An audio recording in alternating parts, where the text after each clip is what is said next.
아침 말씀. 오늘 본문 말씀은 신명기 25장 1절에서 10절입니다.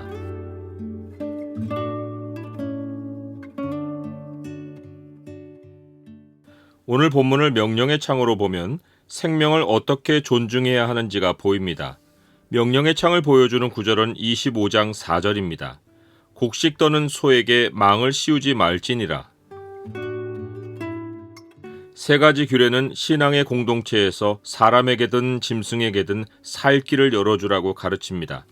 먼저 사람들 사이에 시비가 생겨 재판할 때는 의인은 의롭다 하고 악인은 정죄해야 했습니다.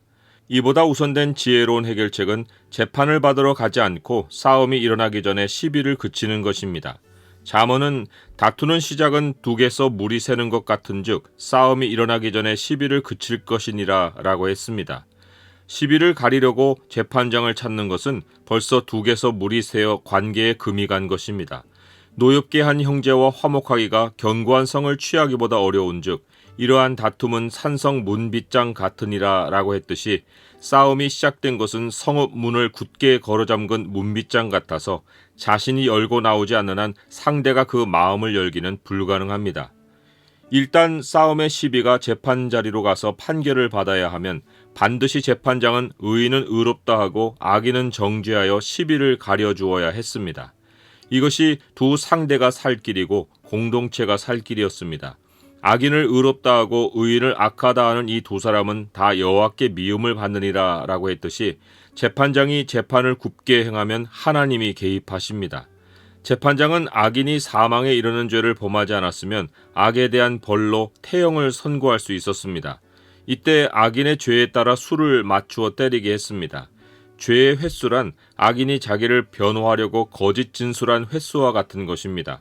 사도 바울은 유대인들에게 40에서 하나 감한매를 5번 맞았다고 진술했는데 아마도 유대인의 신문 앞에서 거듭거듭 진리를 진리대로 진술한 것이 다 거짓으로 여겨져 태형의 최고형을 받았다고 할 수 있습니다. 율법이 허용하는 태형의 횟수는 40을 넘기지 못했습니다. 공의의 경계선을 넘어 사람의 분노나 불의가 개입하는 길을 차단하고 형벌을 받는 사람의 생명을 존중하고 회개의 기회와 살 길을 열어주는 의도였습니다. 하나님이 사람을 징계하시는 목적은 어리석음을 깨달아 지혜를 갖게 해주시려는 것입니다. 심지어 잠언은 내가 그를 채찍으로 때리면 그의 영혼을 수월해서 구원하리라 라고 했습니다. 하나님의 징계 목적이 육체로 범한 잘못을 깨닫게 하고 잘못을 고쳐 도덕적으로 옳은 사람이 되게 하려는 데 있지 않고 궁극적으로 영혼을 멸망에서 구원하는 데 있는 증거입니다. 그래서 하나님의 심판이 진노를 쏟는 것인데 반해 하나님이 징계하시는 방식은 온유함입니다. 사도 바울은 거역하는 자를 온유함으로 훈계할지니 혹 하나님이 그들에게 회개함을 주사 진리를 알게 하실까 하며 그들로 깨어 마귀의 올무에서 벗어나 하나님께 사로잡힌 바 되어 그 뜻을 따르게 하실까 함이라 라고 했습니다.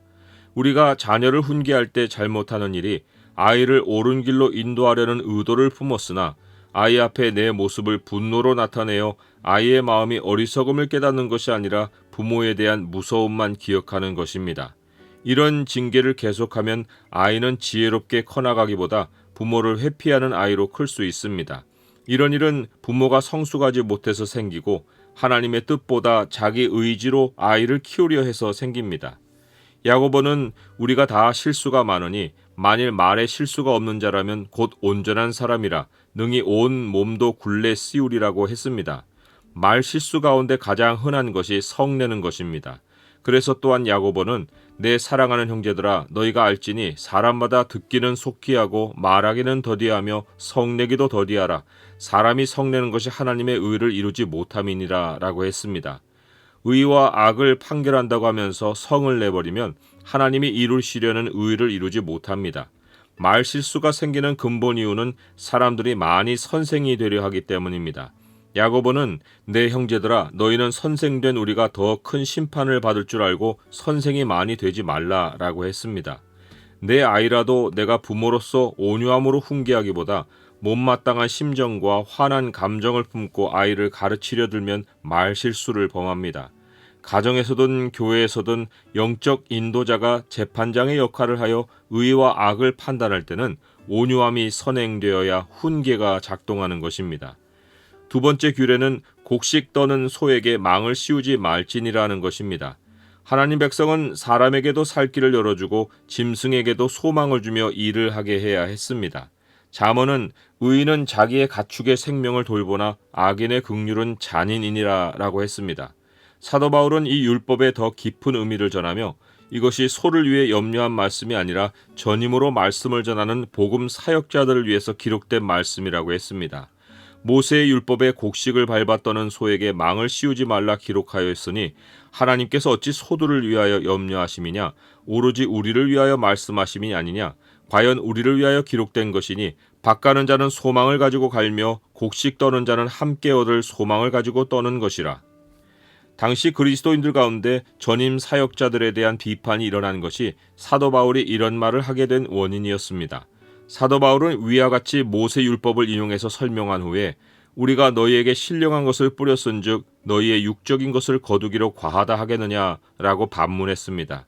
그가 목회자 디모데에게 편지를 보낼 때는 성경에 일렀으되 곡식을 밟아 떠는 소의 입에 망을 씌우지 말라 하였고 또 일꾼이 그 삭슬 받는 것은 마땅하다 하였느니라 라고 했습니다. 말씀의 사역자는 살 길이 교회에서 열리는 것이 마땅합니다. 성도들은 자신의 10분의 1을 교회에 드리고 전임 사역자는 자신의 삭슬 교회에서 얻습니다. 이것이 교회가 운영되는 기본 원리입니다. 삭스에 관하여 교회의 전임 사역자이든 세상에서 직업을 가지고 일을 하는 성도이든 공통으로 적용되는 원리가 있습니다. 누가 자기 비용으로 군복무를 하겠느냐 하는 것입니다. 우리는 모두 하늘군대의 병사들입니다. 교회 사역만 아니라 교회 밖의 일을 기업으로 얻은 성도들도 자기 비용을 들여 일하는 것이 아닙니다. 자신이 일한 곳에서 일한 만큼의 삭스를 얻어 생활하는 것입니다. 다만 교회 사역자는 일하는 곳이 교회여서 교회로부터 삭스를 얻는 것입니다. 하나님은 목회자이든 성도들이든 각 사람의 살 길을 하나님이 보내어 일하게 하신 곳에서 열어주시는 것입니다. 마지막 규례는 우리말 사전에 역연혼이라고 정의된 것으로서 형제들이 함께 살고 있을 때 결혼한 형제가 자식이 없이 죽으면 남은 형제가 죽은 형제의 아내와 결혼하는 것입니다.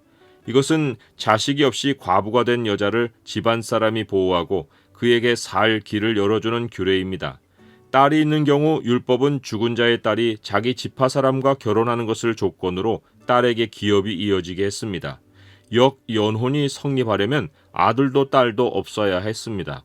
하지만 남은 형제가 죽은 형제의 아내를 취하여 기업을 이을 아들을 낳게 해주기를 거부하면 여자와 그 형제가 성읍 장로들 앞에 가서 여자가 죽은 자기 남편 형제의 발에서 신을 벗기고 얼굴에 침을 뱉었습니다. 또한 그 형제의 집은 신 벗김 받은 자의 집이라 불렸습니다. 공동체 안에서 수치를 안고 사는 형벌을 받게 한 것입니다. 그도 그럴 것이 남은 형제가 아들을 낳아주기를 거부하는 주된 이유는 죽은 형제의 기업이 형제의 아들에게 이어지지 않고 자기의 재산이 되게 하려는 의도가 있었기 때문입니다. 율법이 거부권을 부여하긴 했으나 율법의 진짜 의도는 자기 가족을 돌보지 않아서 평생 부끄러움을 달고 살아갈 길을 막아주려는 것이었습니다. 이 규례는 당시 문화를 따른 것이어서 지금 적용할 수 없지만 원리는 너무도 분명합니다. 사도 바울은 누구든지 자기 친족, 특히 자기 가족을 돌보지 아니하면 믿음을 배반한 자요 불신자보다 더 악한 자니라 라고 했습니다. 사도 요한은 보는 바 그 형제를 사랑하지 아니하는 자는 보지 못하는 바 하나님을 사랑할 수 없느니라 라고 했습니다. 자기 이익만 생각하면 온유함도 생명도 사랑도 다 뒷전으로 밀립니다.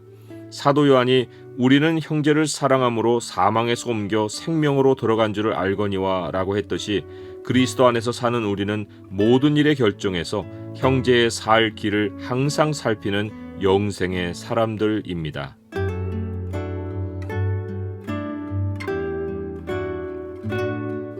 주님, 화가 날 때 주님의 온유함을 기억하게 하옵소서. 의로움을 가르칠 때도 선생이 되려 하지 않고 온유함으로 훈계하게 하옵소서. 주님이 저를 생명으로 옮겨주셨으니 다른 사람들의 살 길을 항상 생각하고 도우며 살게 하옵소서. 예수 그리스도의 이름으로 기도드립니다. 아멘.